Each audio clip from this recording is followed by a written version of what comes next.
ಈಗ ನೋಡಿ ಕ್ವಶನ್ ಬಂತು obtained the Q R decomposition of 120114 if possible. ಗೊತ್ತಾಗ್ತಿದೆಯಲ್ವಾ? ಈಗ ಮಾಡೋದು ಯಾವ ಥರ ನೋಡ್ಕೊಳ್ಳಿ. ಇದನ್ನ ಎ ಮ್ಯಾಟ್ರಿಕ್ಸ್ ಅಂತ ಬರ್ಕೊಳ್ಳಿ. ಯಾವ್ದನ್ನ? ಇದನ್ನ ಎ ಮ್ಯಾಟ್ರಿಕ್ಸ್ ಅಂತ ಬರ್ಕೊಳ್ಳಿ. ಹೇಳಿ, let A is equal to ಏನು? 1 2 0 1 1 4. ಗೊತ್ತಾಗ್ತಿದೆಯಲ್ವಾ? ಇದು ಬರ್ದಾದ್ಮೇಲೆ ಏನು ಮಾಡಿ, ಹಿಯರ್ ಇದನ್ನ V1 ಅಂತ ತಗೊಳ್ಳಿ, ಇದನ್ನ V2 ಅಂತ ತಗೊಳ್ಳಿ. ಹಿಯರ್ V1 ಅಂದ್ರೇನು? 1 0 1 ಟ್ರಾನ್ಸ್ಪೋಸ್. ಫಸ್ಟ್ ಕಾಲಮ್ಗಳನ್ನ ತಗೋಬೇಕು ನೀವು. ಸೆಕೆಂಡ್ ಕಾಲಮ್ ಬಂದು V2 ಏನು? 2 1 4 ಟ್ರಾನ್ಸ್ಪೋಸ್. ಈಗ ಆರ್ಥೋಗೋನಲ್ ಬೇಸಿಸ್ ಮತ್ತು ಆರ್ಥೋ ನಾರ್ಮಲ್ ಬೇಸಿಸ್ನ ಫೈಂಡ್ ಮಾಡಬೇಕು ಬೈ ಗ್ರಾಮ್ ಸ್ಮಿತ್ ಪ್ರೋಸೆಸ್. ಹೇಳಿ, by Gram Schmidt process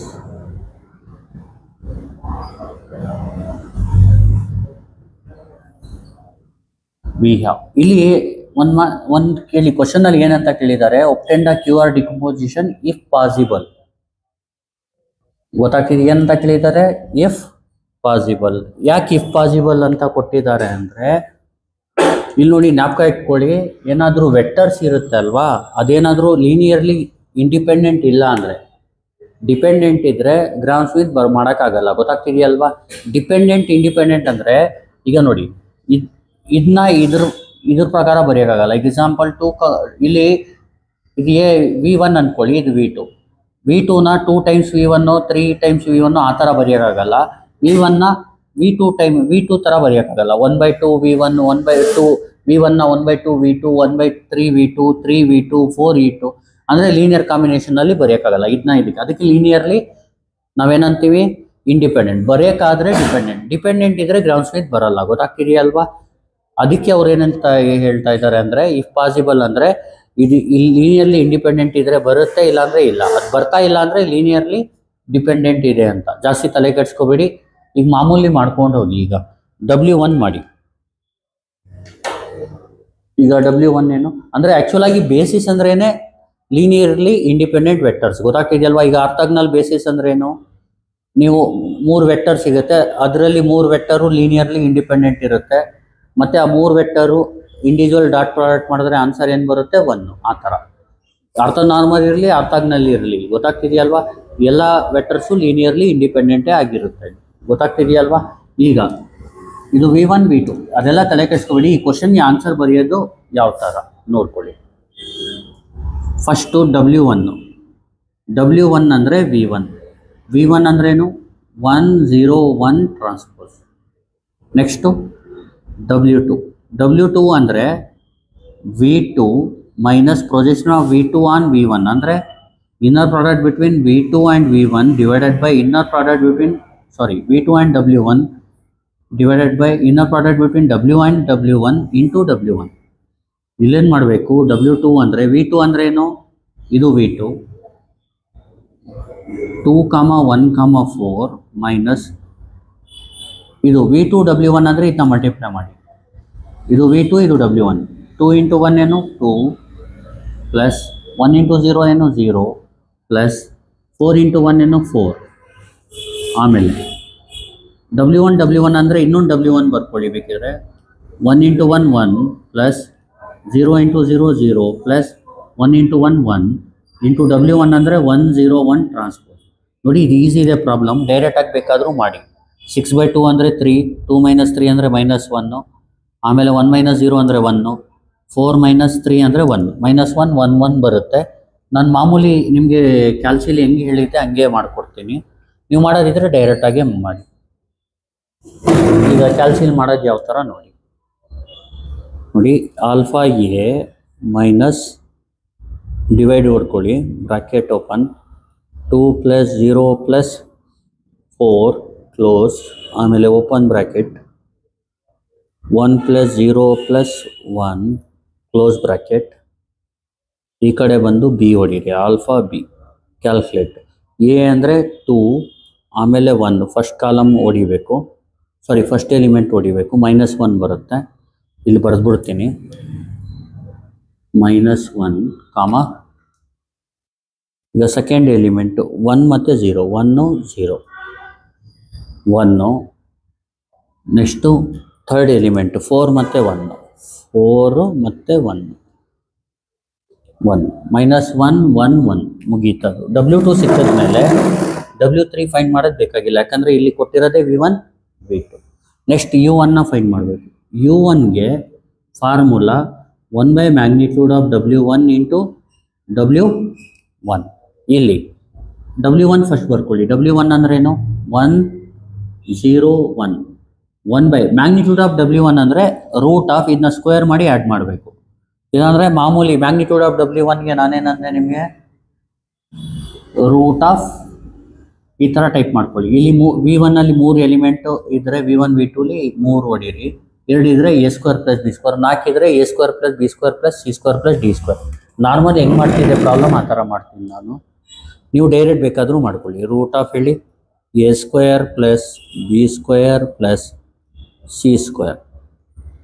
calculator. A ಅಂದರೆ 1, B ಅಂದರೆ 0, C ಅಂದರೆ 1. √2 ಬರುತ್ತೆ.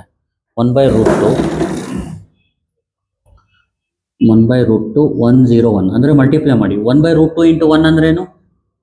1/√2. 1/√2 × 0 ಅಂದ್ರೇನು? 1/√2. 1/√2 × 1 ಅಂದರೆ 1/√2. ನೆಕ್ಸ್ಟ್ U1 ಆದಮೇಲೆ U2. U2ಗೆ 1/magnitude of W2 × W2. 1/ ಈಗ ಅದೇ ಥರ ಫಸ್ಟು W2 ಬರ್ಕೊಳ್ಳಿ. W2 ಏನು ನೋಡಿ, ಇದು ಬರೀ. W2 ಏನು? -1 1 1 ಟ್ರಾನ್ಸ್ಪೋಸ್. ಇಲ್ಲಿ ಟ್ರಾನ್ಸ್ಪೋಸ್ ಹಾಕಿ. ಅರ್ಥ ಆಗ್ತಿದೆಯಲ್ವಾ? ಈಗ ನೋಡಿ, ಕ್ಯಾಲ್ಸಿಲಿ ಅದೇ √3 ಬರುತ್ತೆ. ಅದು ABC ಬಂದು -1 1 1 ನೋಡಿರಿ. -1 1 1 ಮ್ಯಾಗ್ನಿಟ್ಯೂಡ್ ಆಫ್ W2 √3. ಈಗ ಬಂದು ಆನ್ಸರ್ ಬಂದು -1/√3 1/√3 1/√3. ಈಗ ಟ್ರಾನ್ಸ್ಪೋಸ್ ಇದಾದ ತಕ್ಷಣ ಏನು ಮಾಡಬೇಕು? ಕ್ಯೂನ ಬರ್ಕೋಬೇಕು. ಅರ್ಥ ಆಗ್ತಿದೆಯಲ್ವಾ? ಆರ್ಥೋ ನಾರ್ಮಲ್ ಮ್ಯಾಟ್ರಿಕ್ಸ್ನ ಬರ್ಕೋಬೇಕು. ಈಗ ಹೇಳಿ ಹೆಂಗಿರುತ್ತೆ ಅದು? Q = U1 U2. ಈಗ Q ಇಲ್ಲಿ U1 U2 ಬರಿಬೇಕು. ಗೊತ್ತಾಗ್ತಿದೆಯಲ್ವಾ? U1 ಏನು? U1 ಅಂದರೆ ಇದು 1/√2 0 1/√2 0 1/√2. U2 ಅಂದರೆ -1/√3 1/√3 1/√3. ಅರ್ಥ ಆಗ್ತಿದೆಯಲ್ವಾ? ಈಗ ನೆಕ್ಸ್ಟ್ ಏನು ಮಾಡಬೇಕಂದ್ರೆ, since Q is ortho normal, ನೋಡಿ ಆರ್ಥೋ ನಾರ್ಮಲ್ ಇದ್ದರೆ Q × Q ಟ್ರಾನ್ಸ್ಪೋಸ್ ಮಾಡಿದ್ರೆ ಆನ್ಸರ್ ಏನು ಬರುತ್ತೆ? I ಬರುತ್ತೆ. ಅರ್ಥ ಆಗ್ತಿದೆಯಲ್ವಾ? ಈಗ ಜ್ಞಾಪಕ ಇಟ್ಕೊಳ್ಳಿ, ಯಾವಾಗಲೂ ಜ್ಞಾಪಕ ಇಟ್ಕೊಳ್ಳಿ, A × A ಇನ್ವರ್ಸ್ ಏನು? I. ಆವಾಗ ನೋಡಿ Q × Q ಟ್ರಾನ್ಸ್ಪೋಸ್ I ಆದರೆ Q ಟ್ರಾನ್ಸ್ಪೋಸ್ ಏನಾಯಿತು? ಈಗ example A × A inverse I ಅಂದರೆ ಇದು I ಆನ್ಸರ್ ಬಂದರೆ A ಇನ್ವರ್ಸ್ ಬಂದು ಇದ್ರದ್ದು ಇನ್ವರ್ಸು, A ಬಂದು A ಇನ್ವರ್ಸ್ದು ಇನ್ವರ್ಸು. ಜಾಸ್ತಿ ತಲೆ ಕೆಡಿಸ್ಕೋಬೇಡಿ. QT ಬಂದು Q ಟ್ರಾನ್ಸ್ಪೋಸ್ ಬಂದು ಏನಾಗುತ್ತೆ? Q ಇನ್ವರ್ಸ್ ಆಗುತ್ತೆ. ಯಾಕಂದರೆ Q × Q inverse is I.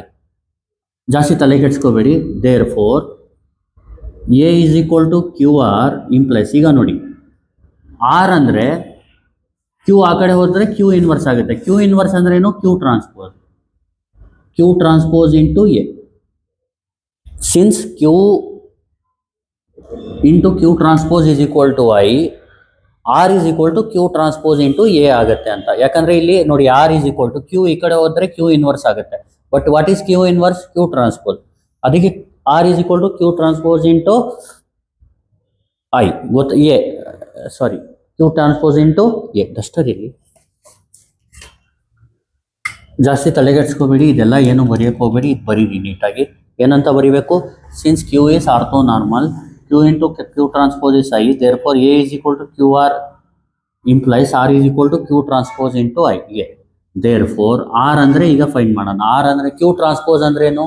Qನ rho ಇರೋದನ್ನ ಕಾಲಮ್ ಬರೀರಿ. 1/√2 ಫಸ್ಟ್ ರೋನ ಫಸ್ಟ್ ಕಾಲಮ್ -1/√3, ಸೆಕೆಂಡ್ ರೋನ ಸೆಕೆಂಡ್ ಕಾಲಮ್ 0 1/√3. ಥರ್ಡ್ ರೋನ ಥರ್ಡ್ ಕಾಲಮ್ 1/√2 1/√3. ಇಲ್ಲಿ ಎ ಅಂದರೆ ಇದು 101 ಆಮೇಲೆ 214. ಈಗ ರೋನ ಕಾಲಮ್ಗೆ ಮಲ್ಟಿಪ್ಲೈ ಮಾಡಿ.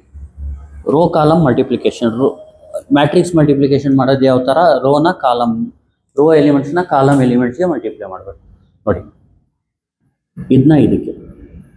ಈಗ ನೋಡಿ ಫಸ್ಟ್ ರೋನ ಫಸ್ಟ್ ಕಾಲಮ್ಗೆ ಮಲ್ಟಿಪ್ಲೈ ಮಾಡಿ, ಏನಾಗುತ್ತೆ ನೋಡಿ.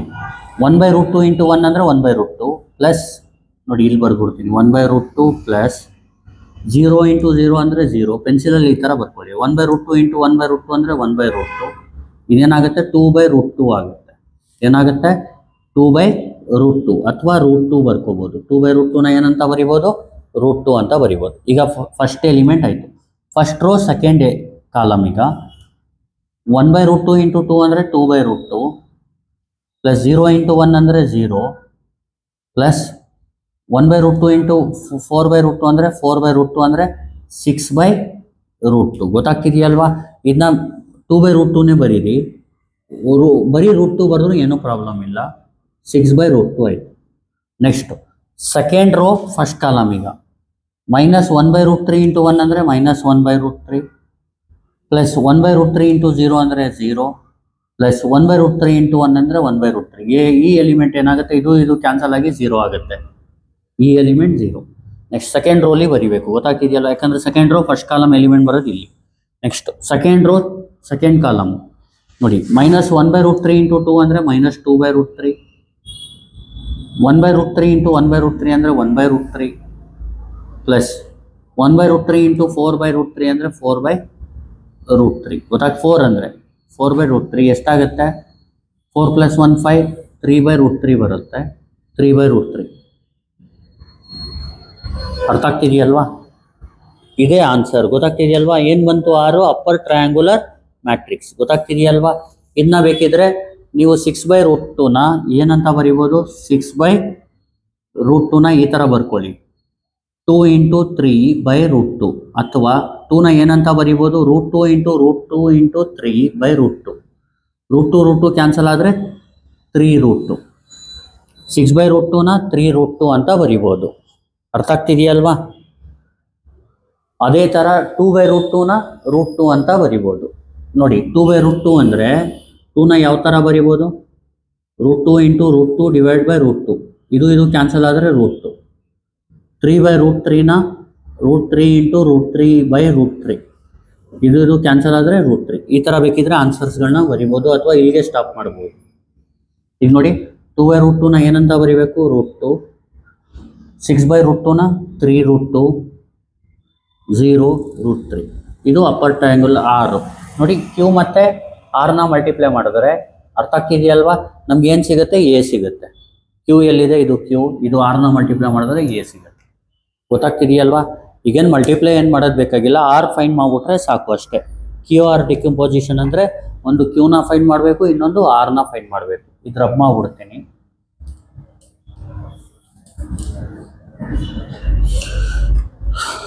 ಇದನ್ನ ಇನ್ನೊಂದು ಸತಿ ಎಕ್ಸ್ಪ್ಲೇನ್ ಮಾಡ್ಕೊಟ್ಬಿಡ್ತೀನಿ, ನೀಟಾಗಿ ನೋಡ್ಕೊಳ್ಳಿ. ಫಸ್ಟ್ ಏನಂದರೆ V1 V2 V3 ಬರ್ಕೊಳ್ಳಿ. ಆಮೇಲೆ W1 W2 W3 W2 find ಮಾಡಬೇಕು. V1 ಅಂದರೆ 101 transport, 214 transport. By Gram Schmidt process we have W1 ಅಂದರೆ V1 ಅಂದರೆ 101 ಟ್ರಾನ್ಸ್ಪೋರ್ಟ್, W2 ಅಂದರೆ V2 minus projection of V2 on W1 divide by projection of W1 and W1 into W1. W2 ಅಂದರೆ ಈಗ ನೋಡಿ V2 ಅಂದರೆ ಇದು 214 transpose minus ಇದು dot product ಮಾಡಿ ಇಲ್ಲಿ ಬರೀರಿ. ಆಮೇಲೆ ಇದನ್ನ ಇದಕ್ಕೆ ಡಾಟ್ ಪ್ರಾಡಕ್ಟ್ ಮಾಡಿ ಇಂಟು ಇದು, ಆಮೇಲೆ ಮಾಡಿದ್ರೆ ಇದು ಆನ್ಸರ್ ಬರುತ್ತೆ. ಆಮೇಲೆ U1 ಅಂದರೆ 1/ಮ್ಯಾಗ್ನಿಟ್ಯೂಡ್ of W1 into W1, U2 ಅಂದರೆ 1/ಮ್ಯಾಗ್ನಿಟ್ಯೂಡ್ ಆಫ್ W2 ಇಂಟು W2. ಆಮೇಲೆ ಮ್ಯಾಗ್ನಿಟ್ಯೂಡ್ ಅಂದರೆ ರೂಟ್ ಆಫ್ A² + B² ಅಂದರೆ ಇದನ್ನ ಸ್ಕ್ವೇರ್ ಮಾಡಿ ಆ್ಯಡ್ ಮಾಡಬೇಕು. 1² + 0² + 1² ಆ್ಯಡ್ ಮಾಡಿದ್ರೆ 2 ರೂಟ್ ಹಾಕಬೇಕು. ಸ್ಕ್ವೇರ್ ಮಾಡಿ ಆ್ಯಡ್ ಮಾಡಿ ಆನ್ಸರ್ ಏನು ಬರುತ್ತೆ ಅದಕ್ಕೆ ರೂಟ್ ಹಾಕಬೇಕು. ಆಮೇಲೆ ಮಲ್ಟಿಪ್ಲೈ ಮಾಡಿ U1 U2 ಇಲ್ಲಿ ಸಬ್ಸ್ಟಿಟ್ಯೂಟ್ ಮಾಡಿ. Since Q is orthonormal ಅಂತ ಬರೋದು, Q into Q transpose I ಆದರೆ ಕ್ಯೂ ಆರ್ಥೋ ನಾರ್ಮಲ್ ಇರೋದ್ರಿಂದ ಅಥವಾ ಆರ್ಥೋಗ್ನಲ್ ಇದ್ರೂ ಅದೇ same. Q into Q transpose is equal to I. A is equal to ಏನಾಗುತ್ತೆ, Q into R is equal to Q into Q transpose into A ಆಗುತ್ತೆ. Therefore R is equal to Q transpose ಅಂದರೆ ಏನು, ಇದನ್ನ ರೋನ column ಮಾಡೋದು, A ಅಂದರೆ ಇದು multiply ಮಾಡಿದ್ರೆ ಈ ಆನ್ಸರ್ ಬರುತ್ತೆ. Thank you. Please like, share and subscribe.